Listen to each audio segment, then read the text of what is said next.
우리가 전도서를 배우면서 항상 기억해야 되는 단어가 하나 있습니다. 그것은 바로 해 아래에 있다라는 사실입니다. 우리가 육신을 가지고 사는 삶은 분명히 해 아래에서 사는 삶입니다. 그리고 해 아래에서의 삶을 마치게 되면은 하나님께서 예비하신 아주 아름답고 귀한 처소에서 우리가 하나님과 함께 영원토록 거하게 될 것입니다. 거기에서는 영원한 평안이 있습니다. 영원한 안식이 있습니다. 그러나 거기에 가기까지 하나님께서 우리에게 원하시는 삶의 모습은 이 해 아래에서 잠시 동안 거하는 것이고, 해 아래에서 살면서 세상의 부조리나 세상의 불의와 세상의 불합리를 바라보면서 하나님 품 안에 안식하는 것이 얼마나 귀하고 감사한 것인가를 우리로 깨닫게 하십니다. 이것이 바로 하나님께서 우리에게 육신을 가지고 잠시 동안 살아가게 하시는 이유가 되는 것입니다. 그래서 우리는 이 해 아래에서의 삶의 모습과 그 특징이 무엇인가를 우리는 늘 알고 있어야 하는 것이고, 그것을 정확히 알고 있을 때라야 우리는 세상의 어떤 부조리나 아니면 불의나 불합리 이러한 것들에 우리가 동화되어 따라가지 아니할 것이고, 우리가 그것을 거슬러서 살아가는 그러한 삶의 모습을 가질 수가 있을 것입니다. 지난주에 우리는 3장 16절부터 시작하여서 22절 사이에서 이 세상의 삶의 특징이 무엇인가를 배웠습니다. 그것은 두 가지인데요, 하나는 불의함이다 라는 것이고 하나는 불합리하다라고 하는 것입니다. 이 세상은요, 자기들이 만들어 놓은 어떤 도덕적인 법칙들에 따라서 움직이고는 있지만은 인간이 타락한 인생이 만들어 놓은 것이기 때문에 그러한 법칙 가운데에는 완전함이라는 것은 존재하지 않습니다. 그래서 우리가 아무리 그것을 좋게 여겨주고 그것을 따라간다 할지라도 그것은 세상 사람들이 해 아래에서 만들어 놓은 것이기 때문에 거기에는 분명히 우리가 따를 수 없는 법칙들이 존재합니다. 어쩌면 이런 생각을 해볼 수 있습니다. 해 아래에서 우리가 살고 있는데 해 아래에서 우리가 평면에서 살고 있는 것이 아니라 해 아래에서 평면보다도 더 밑에 있는 더 깊은 곳으로 지금 사람들이 나락으로 떨어져서 아주 어둠 속에서 살고 있다고 생각을 하시면 됩니다. 위에는 해가 비치고 있지만은 그 햇빛을 받지 못하고 어둠 속에 거하고 있기 때문에 빛이 무엇인지도 모르고 의로움이 무엇인지도 모르고 합리적인 삶이 무엇인지도 모른 채 이 땅의 사람들은 해 아래에서 살아가고 있다는 것입니다. 그렇기 때문에 우리는 이제 빛 가운데로 나온 하나님의 백성들로서 빛이 무엇인지 알고 있습니다. 그래서 빛 가운데 거하고 있으면서 어둠을 바라볼 때 그 어둠은 전혀 보이지 않기 때문에 어쩌면 호기심이 생겨서 어둠 속으로 우리가 들어갈 수도 있을 것입니다. 그러나 그러한 유혹을 이겨야 되는데 어떻게 이길 수 있느냐 하면은 바로 전도서에서 솔로몬이 이 세상의 특징이 무엇인가를 가르쳐주고 있을 때 그 특징을 배우면서 그것을 내 마음에 새기고 그러한 특징을 내가 따라가지 않아야 할 것이다 라는 다짐을 우리가 하는 것입니다. 사실 불의하다, 불합리하다, 이 세상이 그렇다라고 말을 할 때에는 이 두 가지 속에 모든 것이 다 들어있을 것입니다. 그런데 솔로몬은 이 불의와 불합리함에 대해서 6장까지 계속해서 이제 자세하게 말해주고 있습니다. 오늘 우리가 받은 이 본문 4장 1절부터 16절에서도 이 불의와 불합리함이 어떻게 표현이 되고 있는가를 볼 수가 있는데, 그것을 한마디로 표현하면 한 단어로 표현할 수가 있는데요, 그것은 바로 하나라고 하는 것입니다. 하나를 다른 말로 표현하면 혼자가 되지요. 혼자는 어떤 의미입니까? 고독하다, 홀로 존재한다 라는 것입니다. 이것이 바로 해 아래에서 사는 인생들의 특징입니다. 전에도 이제 1장을 보면서 잠깐 말씀을 드린 적이 있지만은 우리가 뭐 자녀를 생각한다든지 아니면 이웃을 생각한다든지 하지만 우리가 보통 생각하는 바는 항상 나를 중심으로 해서 생각을 하고 있습니다. 그렇기 때문에 내가 존재해야 다른 사람들이 존재하는 것이지 내가 존재하지 않으면 다른 사람들은 존재할 수 없습니다. 이것이 바로 인생들이 가지고 있는 삶의 특징입니다. 그것을 솔로몬은 4가지로 표현을 하고 있는데요. 하나는 학대라는 단어로 표현이 되고, 또 하나는 시기, 또 하나는 고독, 또 하나는 잊혀짐이라는 이 4가지로 오늘 본문에서 설명을 해주고 있습니다. 인생이요, 함께 살아간다고 하면은 학대라는 것이 과연 있을 수 있을까요? 함께함, 내가 아니라 우리를 생각하면은 학대하지 않습니다. 왜냐하면 함께함의 즐거움을 알기 때문에 그러지요. 그리고 함께라고 한다는 것을 생각한다면은 다른 사람이 잘 될 때 그 사람을 시기하는 마음이 생길까요? 그렇지 않습니다. 그 사람이 잘 되는 것을 오히려 더 좋아해주고 더 즐거워해 주는 것입니다. 그리고 함께함이라고 하는 것을 생각을 하면은 고독하여서 나는 친구가 없어. 그러니 나는 그냥 일만 할 거야. 그래서 나는 무언가를 성취하고 무언가 성공하는 것을 추구할 거야 하면서 자기 혼자 사는 일도 없을 것입니다. 또 함께 한다면은 잊혀짐도 없을 것이고 모든 사람들이 다 기억해 주는 그런 모습들이 있을 것입니다. 그런데 해 아래에서의 삶은 혼자 사는 삶입니다. 그렇기 때문에 이러한 학대가 있고 시기가 있고 또 고독이 있고 잊혀짐이 있다는 것이 솔로몬이 우리에게 말해주고 있는 것입니다. 여기에서 우리가 기억해야 될 바가 한 가지가 있습니다. 전도서를 읽든지 아니면 잠언을 읽든지 간에 우리가 한 구절 한 구절이 전체가 다 완벽한 진리다 이렇게 생각하시면 안 됩니다. 전에도 한번 말씀드린 것 같은데요, 진리의 말씀이 아니라 비유라는 것을 생각을 하셔야 됩니다. 그래서 본문에서 적절하게 말하고 있고 특징을 잡아서 말하고 있는 것이지 그 자체가 완벽하게 옳다라는 것은 아닙니다. 진리는요, 무엇을 드러내는 것이어야 되느냐 하면은 하나님을 드러내는 것입니다. 그래서 하나님의 백성으로 살아감에 있어서 하나님의 백성다운 모습을 보이는 것, 이것이 진리인 것이지요. 그런데 전도서나 잠언을 읽어가다 보면은 그렇지 못한 모습들이 간간히 나오는 것을 볼 수가 있습니다. 그렇기 때문에 그럴 수도 있다라는 생각을 하셔야 되고, 또 이것은 왜 여기에서 이런 이유 때문에 말을 했구나라는 것을 우리가 깨달아야 하는 것이지 그것이 절대적으로 우리에게 진리로 다가오는 것은 아니라는 것입니다.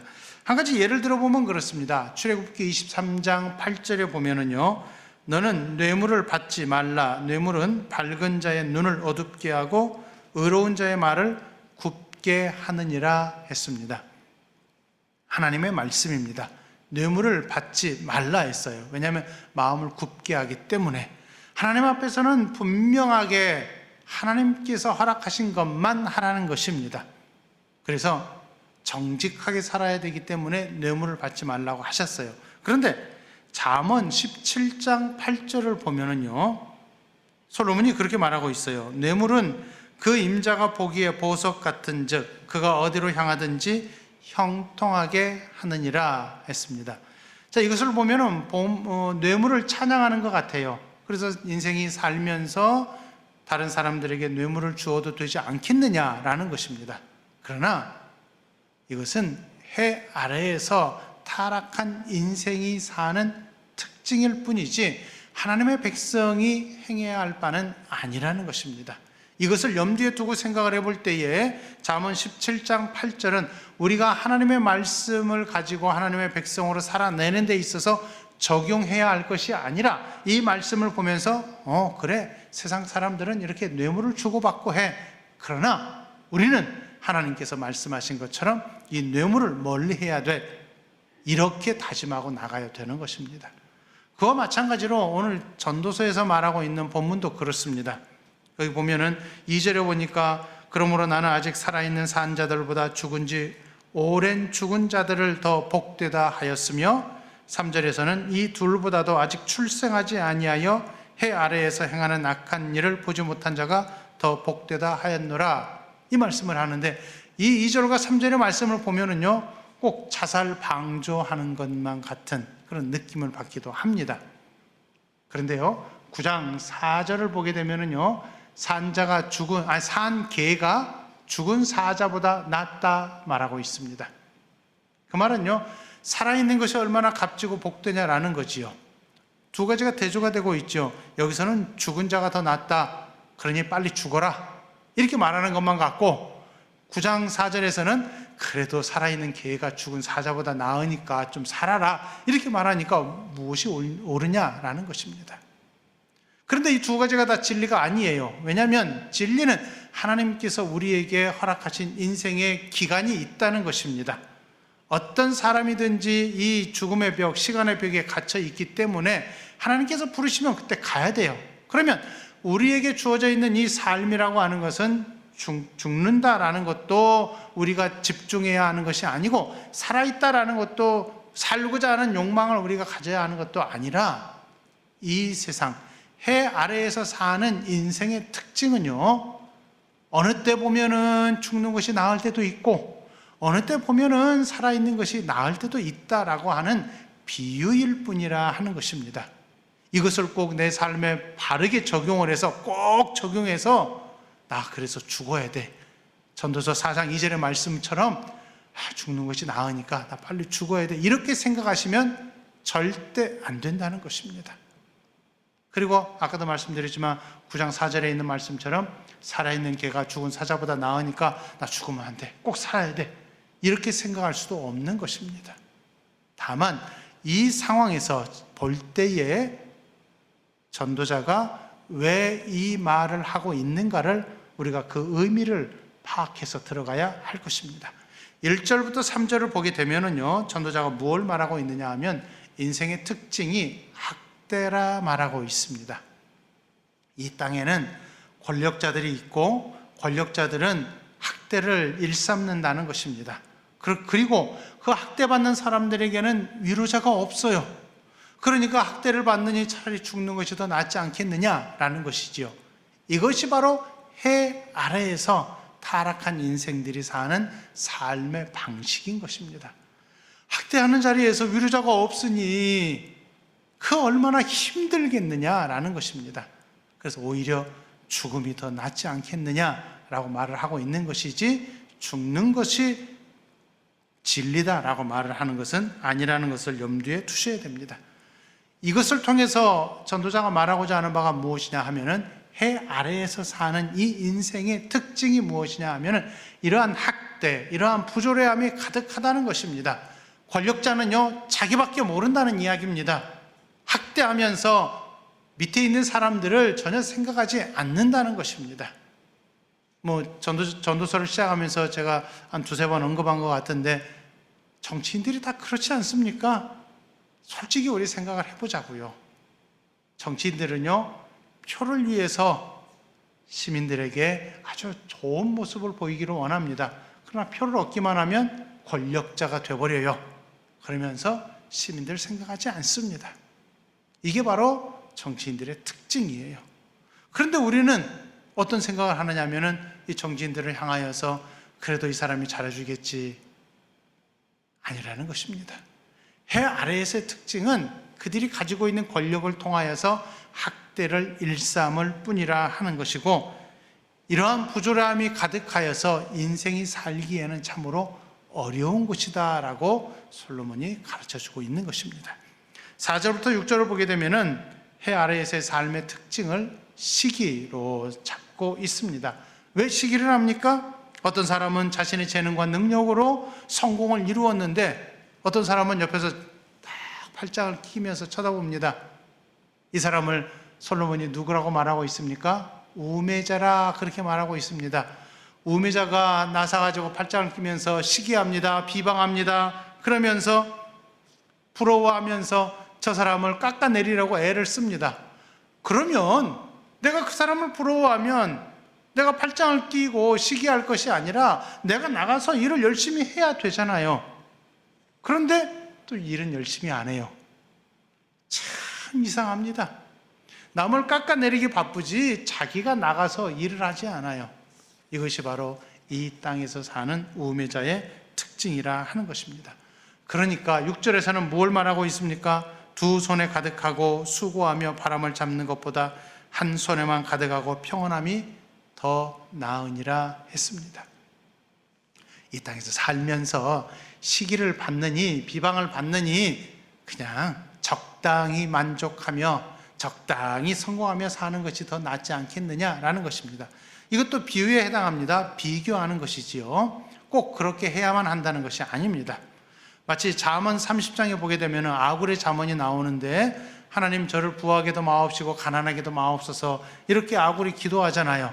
그래서 우리가 보통 기도할 때에 저도 부하게도 마옵시고 가난하게도 마옵시고 적당히 살게 하옵소서 이렇게 우리가 기도하는데 그건 아굴의 기도예요.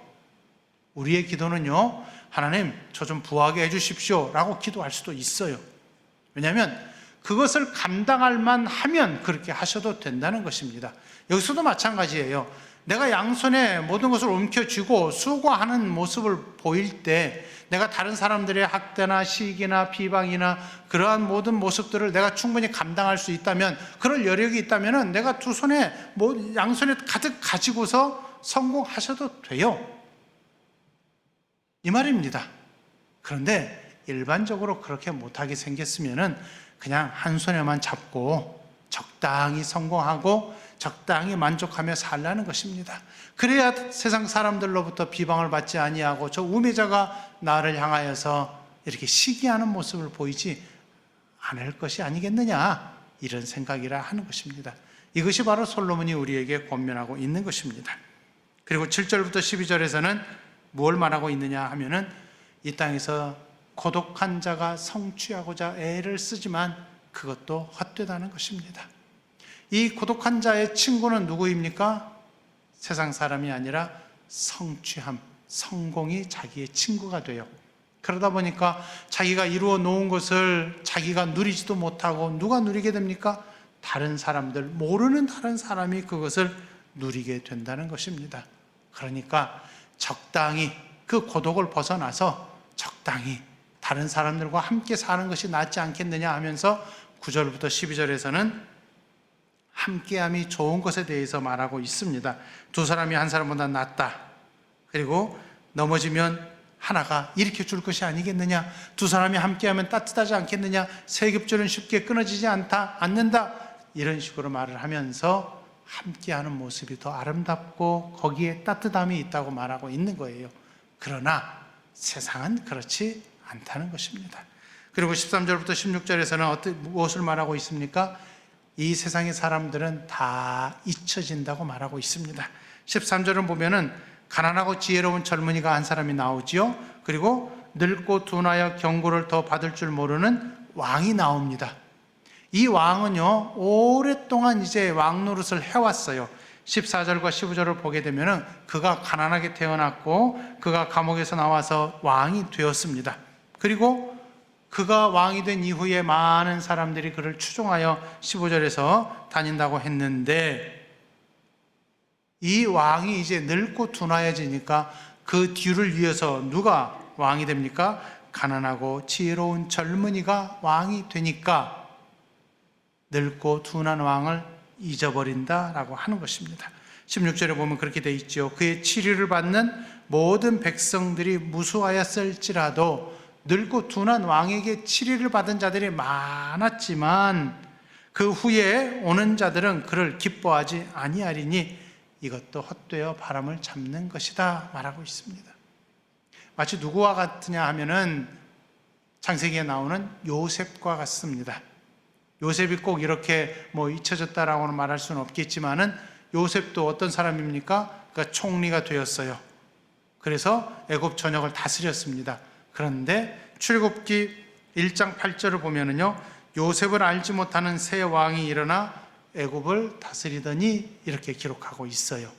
그러니까 요셉이 총리가 되어서 많은 업적을 세워 놓았지만은 그 뒤에 따라 나오는 왕들이 요셉의 그런 업적을 다 잊어버리고, 그리고 그를 추종했던 자들도 다 떠나가 버리고 나니까 그 뒤에 나오는 새로운 사람들이 이 왕을, 이 총리를 지금 잊어버렸더라라는 것입니다. 그래서 이 세상에서는요, 그 특징 가운데 하나가 무엇이냐 하면은 잊혀짐이라는 것입니다. 이 땅에서 아무리 이름과 업적을 남긴다 할지라도 나중에 가면은 역사책에 기록이 되지 않는 사람들이 너무 많이 있어요. 이처럼 세상은 잊혀짐 뿐이라 하는 것입니다. 그런데 문제는 어디에 있느냐 하면은 이러한 학대, 시기, 고독, 잊혀짐, 이러한 인생의 특징들이 해결이 되지 않는다는 것입니다. 이전 세대에도 그러한 모습을 가지고 살아왔고 지금 세대에서도 그러한 모습을 가지고 살고 있고 다음 세대에서도 또 똑같이 그렇게 살아갈 것입니다. 그런데 이것을 세상 사람들, 즉 해 아래에서 사는 타락한 인생들은 이러한 삶의 특징을 모릅니다. 그러다 보니까 어둠에 갇혀 있다 보니까 자기가 중심이 되어서 자기가 하고 싶은 일을 계속 하고 있지만 결국은 헛될 뿐이라는 것이고, 이것이 바로 솔로몬이 깨달은 것이고요, 결국은 채로가 될 뿐이라 하는 것입니다. 채로 싸움이에요. 그러니까 아무리 노력하고 아무리 수고해도 없어요. 이게 바로 세상의 특징입니다. 그런데 우리는 이제 빛 가운데 살고 있어요. 빛 가운데 사는 성도로 부름을 받았기 때문에 빛을 보는 자가 그 어둠을 보니까 이 특징들이 보이더라 하는 것입니다. 그러면 우리가 하나님의 백성으로서 질문을 해야 됩니다. 이런 자리에서 하나님께서 이렇게 타락한 인생들이 사는 해 아래의 삶에 우리가 육신을 가지고 살아가도록 잠깐의 삶은 남겨두셨는데, 그러면 우리 성도는 여기에서 어떻게 살아야 되느냐, 이것입니다. 항상 우리가 질문하고 있어야 될 질문이 바로 이것입니다. 나는 이런 세상에서 어떻게 살아야 하느냐? 답은 이미 정해져 있습니다. 세상 사람들은 권력을 잡기 위해서, 명예를 얻기 위해서, 재물을 얻기 위해서 항상 힘쓰고 애쓰고 있지만은 우리 성도는요, 이 세상의 주인이 아닙니다. 하나님께서 이 세상의 자원을 잠시 동안 세상 사람들에게 넘겨주셨어요. 이 땅의 자원은요, 그 주인이 누구냐 하면은 바로 타락한 세상 사람들이에요. 우리는요, 그 사람들과 함께 더부살이로 살아가고 있어요. 그렇기 때문에 언제나 우리에게는 부족함이 가득합니다. 우리에게는 멸시와 어떤 비방, 이러한 것들이 가득합니다. 우리에게는 박해가 많이 있습니다. 그러나 중요한 것은 어디에 있습니까? 하나님께서 우리를 버리지 않으셨다는 사실입니다. 이것이 바로 우리가 기댈 수 있는 진리가 되는 것입니다. 이 세상의 것들을 세상 사람들에게 잠시 넘겨주시고 그들은 알아서 그냥 살으라고 하십니다. 너희들은 그걸로 그냥 끝이다. 그러나 하나님께서 우리를 부르신 다음에 우리에게 내가 너희를 돌보고 내가 너희를 붙들어 주리라, 이렇게 약속하고 계십니다. 마치 무엇과 같으냐 하면은 야곱의 12아들 가운데에 레위 지파를 하나님이 따로 구별해 내셔서 그들로 하여금 하나님을 섬기는 제사장의 직분, 그리고 성전에서 섬길 수 있는 모든 일들을 하도록 일을 맡겨 주셨습니다. 그럴 때 하나님께서 그들에게 말씀하신 것이 무엇입니까? 내가 너희의 기업이 될 것이다 하면서 다른 지파들을 통하여서 12 하나를 내게 하시고 그 12 하나를 이 레위 지파에게 주심으로 말미암아 12 하나는 하나님의 것인데 하나님의 것을 레위 지파에게 주심으로써 하나님께서 레위 지파를 책임지고 돌보실 것을 약속하신 것입니다. 마찬가지입니다. 우리가 이 땅에서 살아갈 때 우리는 하나님의 백성으로 부름을 받았고 우리를 베드로전서 2장에서도 배웠듯이 왕같은 제사장으로 세워주셨습니다. 하나님의 사랑하는 백성으로 우리를 부르셨고 여기에서 하나님께서 돌보시겠다 약속하셨기 때문에 우리가 하나님의 백성으로 지금 여기에서 살아가는 동안에 하나님이 채워주십니다. 그렇기 때문에 세상의 자원을 우리가 필요로 하면서 이 육신이 세상의 자원을 필요로 하고는 있지만은 그 필요한 것을 누가 주시느냐? 세상이 주는 것이 아닙니다. 하나님이 주십니다. 그렇기 때문에 우리는 세상에 자원이 있든지 없든지 우리는 하나님으로 만족하며 살 수가 있는 것이고, 하나님께서 공급하신다 약속하신 것을 믿는 이 믿음을 가지고 오늘도 하나님 앞에 오늘 우리에게 일용할 양식을 주옵소서라고 간구할 수가 있는 것이고, 이렇게 됨으로 말미암아 우리가 세상을 바라보는 것이 아니라 하나님을 의지하여 사는 삶의 태도를 보일 수가 있는 것입니다. 세상은 이러한 부조리가 가득합니다. 세상은 혼자 살고 있습니다. 세상은요, 자기밖에 모릅니다. 그러나 우리 성도는 하나님과 함께 살아가고 있습니다. 하나님의 함께 하심이 나를 감싸고 있기 때문에 언제나 우리는요, 혼자가 아닙니다.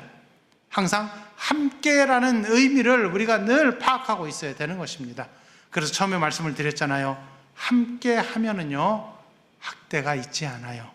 왜냐하면 함께하는 즐거움을 알기 때문에. 함께 하면은 시기하지 않아요.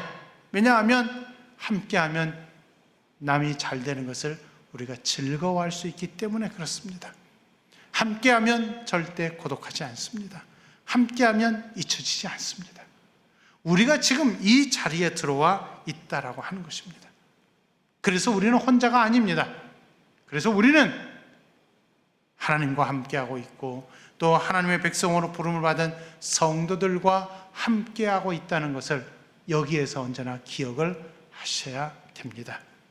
그래서 이 자리에서 우리는 지금 예수님께서 우리에게 가르쳐 주신 말씀을 기억할 필요가 있습니다. 한번 보겠습니다. 누가복음 12장 6절과 7절입니다. 해 아래에서 타락한 인생들이 사는 삶의 방식은 혼자인데 우리는 그렇지 않아요. 누가 함께 하시는가 한번 보시기 바랍니다. 말씀을 우리 같이 읽겠습니다. 참새 5마리가 2 아사리온에 팔리는 것이 아니냐. 그러나 하나님 앞에는 그 하나도 잊어버리시는 바 되지 아니하는도다. 너희에게는 심지어 머리털까지도 다 세신 바 되었나니 두려워하지 말라. 너희는 많은 참새보다 더 귀하니라. 아멘. 하나님의 이 약속의 말씀을 잊지 마십시오. 우리 주께서 우리가 얼마나 귀한 자리에 있는가를 지금 이 말씀을 통해서 가르쳐 주시는 거예요. 너희는 많은 참새보다 더 귀하니라. 머리털까지도 다 세신 바 되었다. 하나도 잊어버리시는 바 되지 아니하는도다. 어떻습니까? 하나님의 이 약속이 얼마나 귀한지 아시겠습니까? 세상은 혼자 살고 있지만 우리는 함께 살고 있습니다. 이러한 인생의 특징을 우리가 기억하셔야 됩니다. 해 아래에서 타락한 인생들이 사는 삶의 특징을 기억하면서 우리는요, 거기에 영향을 받으려고 해서는 안 됩니다. 그리고 받을 수도 없는 것입니다. 2가지를 기억하십시오. 하나는 우리는 시간의 벽 안에 갇혀 있습니다. 하나는 우리가 공간의 벽 안에 갇혀 있습니다. 시간의 벽은 하나님께서 때를 정해 놓으셨기 때문에 출생하는 때가 있고 우리가 죽는 때가 있습니다. 그것을 우리가 바꿀 수가 없습니다. 또 공간의 벽에 갇혀 있습니다. 어디에 갇혀 있습니까? 해 아래 타락한 인생들이 사는 곳에서 우리가 잠시 그들의 것들을 빌려서 살아가고 있습니다. 그렇기 때문에 이러지도 못하고 저러지도 못하는 곳에서 우리가 갇혀 있지만은 이 공간 속에서 우리가 무엇을 해야 되느냐? 그 사람들의 특징을 정확히 알고 그 사람들의 영향을 받지 않으려고 해야 한다는 것입니다. 오히려 거슬러서 하나님의 백성으로서의 삶의 태도를 유지하면서 살아가야 한다는 것입니다. 아까도 잠깐 예를 들었지만 잠언 17장에 있는 말씀처럼 뇌물은 모든 사람들을 다 좋게 하지만 우리는 뇌물을 사용해서는 안 되는 것입니다. 왜요? 하나님이 금하셨기 때문에. 그래, 나는 뇌물을 통해서 이 길을 쉽게 가고자 하지만 아니야. 나는 하나님의 백성이기 때문에 뇌물 쓸 수 없어. 내가 어렵게 간다 할지라도 길게 돌아간다 할지라도 하나님이 나를 돌보실 것이기 때문에 나는 사용하지 않을 거야. 이런 다짐을 하셔야 된다는 것입니다. 이것이 바로 성도가 사는 삶의 방식입니다. 이때 항상 뒤에서 뒷배경이 우리는 든든해요. 하나님이 나와 함께 하신다는 이 사실을 우리가 놓칠 수가 없는 것입니다. 이것을 기억하시면서 저와 여러분이 얼마나 귀한 은혜의 자리에 있는가 잊지 마십시오. 그리고 거기에서 감사하시면서 하나님의 백성으로 서로, 성도들이 서로 사랑의 교제를 나누면서 살아가야 할 것입니다. 이것이 바로 하나님께서 우리를 붙들고 계신다는 사실을 기억하는 성도의 삶의 방식입니다. 얼마나 귀하고 아름다운 자리에 있는지 저와 여러분이 늘 깨달으시면서 항상 하나님의 은혜 가운데 이 함께함이라고 하는 것을 기억하는 우리 성도들이 다 되시기를 간절히 바라겠습니다. 기도하겠습니다. 하나님의 놀라운 사랑이 우리를 붙들고 있기에 우리가 하나님의 백성으로 살아감에 참으로 감사합니다. 하나님의 백성이기 때문에 세상의 삶의 특징을 배울 수 있고, 그리고 그것을 거슬러 살아갈 수 있다는 것을 이 시간에도 배웠습니다. 세상은 부조리와 불합리와 불의함이 가득한 곳이지만 우리가 그러한 삶의 방식을 따르지 아니하고 오히려 하나님의 함께 하시며 붙드시는 하나님의 은혜를 힘입어 오히려 함께 함으로 살아가야 한다는 것을 배웠사오니, 하나님, 이 거슬르는 삶의 태도가 우리의 삶에서 가득 드러날 수 있도록 은혜 베풀어 주옵소서. 하나님, 이 세상이 얼마나 힘겹고 어려운 곳인지 우리가 말씀을 통해서 또 배웁니다. 하지만 하나님께서 돌아오시는 역사가 가득하기에 우리는 이길 수 있습니다. 하나님, 이 사실을 기억하면서 하나님이 나의 머리털까지도 다 세신 바 되었고, 그리고 하나님께서 나를 돌아보시는 은혜가 가득하다는 것을 기억하면서 우리 성도들이 하나님을 의지하여 살게 하시고 세상을 의지하지 아니하도록 붙들어 주옵소서. 그래서 세상을 거슬러 살아가는 삶 끝에 하나님께서 허락하시는 즐거움이 있으며 기쁨이 있으며 감사가 있다는 것을 다시 한번 깨닫는 우리 성도들이 되고, 이러한 마음가짐을 가지고 이번 한 주도 살아낼 수 있도록 은혜를 베풀어 주옵소서. 예수님의 이름으로 기도하옵나이다. 아멘.